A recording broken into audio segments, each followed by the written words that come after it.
Setiap manusia menginginkan kebahagiaan di dalam hidupnya. Tidak ada satupun manusia yang ingin hidupnya tidak bahagia.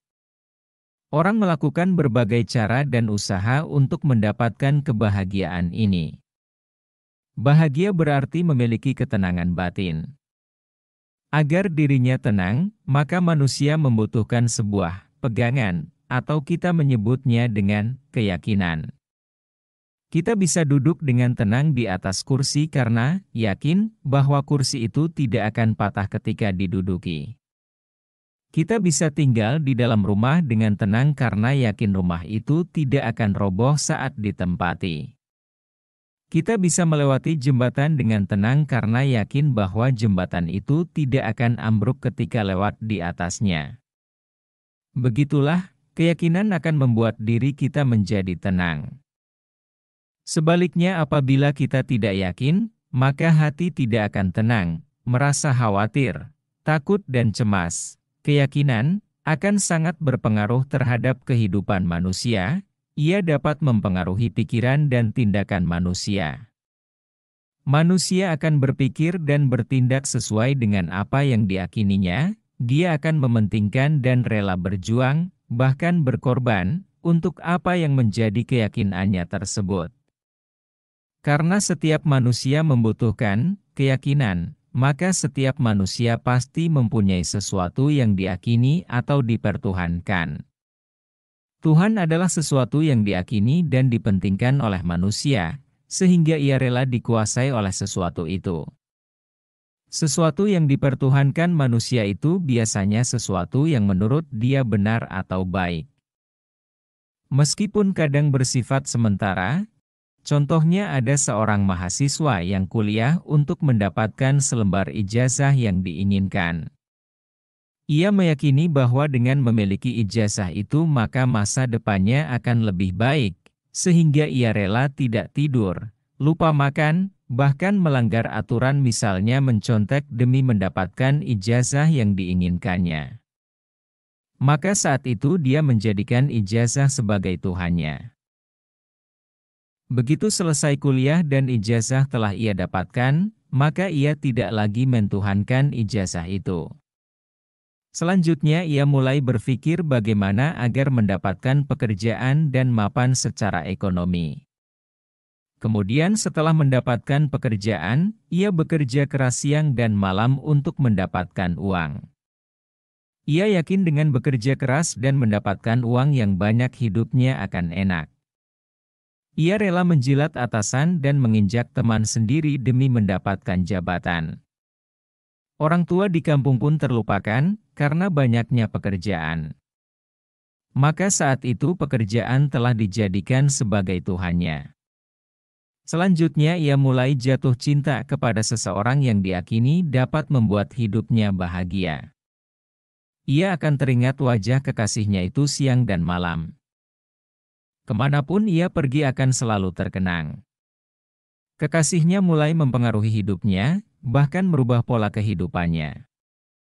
Agar mendapatkan cintanya sampai ke jenjang pernikahan, ia rela melakukan apapun agar kekasihnya bahagia. Maka saat itu ia telah menjadikan kekasihnya sebagai Tuhannya. Begitu sudah menikah, kadar ketuhanan kekasih itu pun menjadi berkurang bahkan bisa sampai ke titik nol karena adanya ketidakcocokan atau perceraian. Inilah contoh bahwa manusia bisa berubah-ubah dalam mentuhankan sesuatu, sesuai dengan keyakinan hatinya mana yang menurut dia baik atau benar.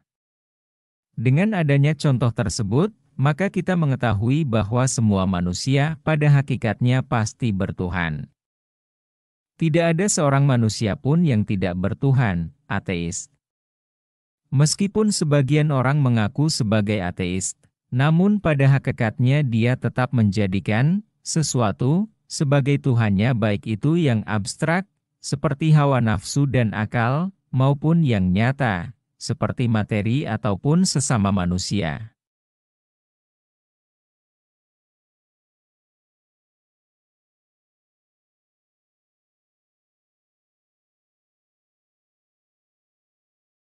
Banyak manusia yang meyakini bahwa materi bisa membuat hidupnya tenang dan bahagia.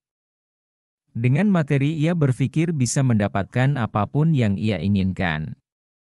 Ia kemudian menjadikan materi sebagai tujuan hidupnya, segalanya diukur dengan materi, maka pada akhirnya ia pun dikuasai oleh materi itu.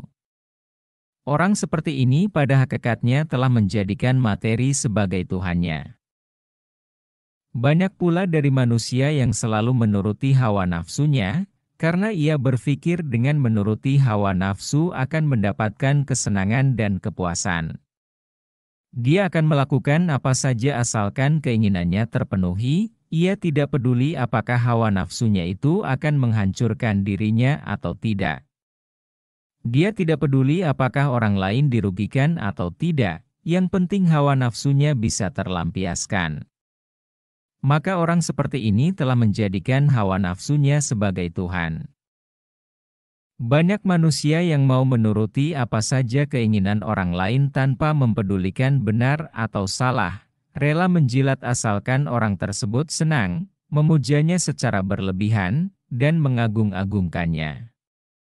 Ia rela melakukan apa saja demi orang yang dipujanya itu, karena ia yakin orang tersebut dapat memberikan sesuatu kepadanya, baik itu uang, jabatan atau cinta, sehingga ia takut apabila orang tersebut tidak suka ataupun meninggalkannya.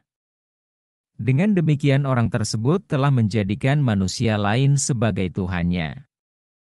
Banyak manusia yang menjadikan materi, hawa nafsu, akal dan sesama manusia sebagai Tuhannya, menjadikannya sebagai tempat berharap, karena diyakini dapat memberikan sesuatu kepadanya. Sehingga hal-hal tersebut begitu dipentingkan dan diagungkan. Tapi, apakah hal-hal itu pantas untuk dijadikan sebagai Tuhan? Sebagai sesuatu yang begitu diyakini dan dipentingkan bahkan kita rela dikuasainya? Bukankah materi bisa habis dan hilang? Bukankah hawa nafsu dapat menjerumuskan dan menghancurkan?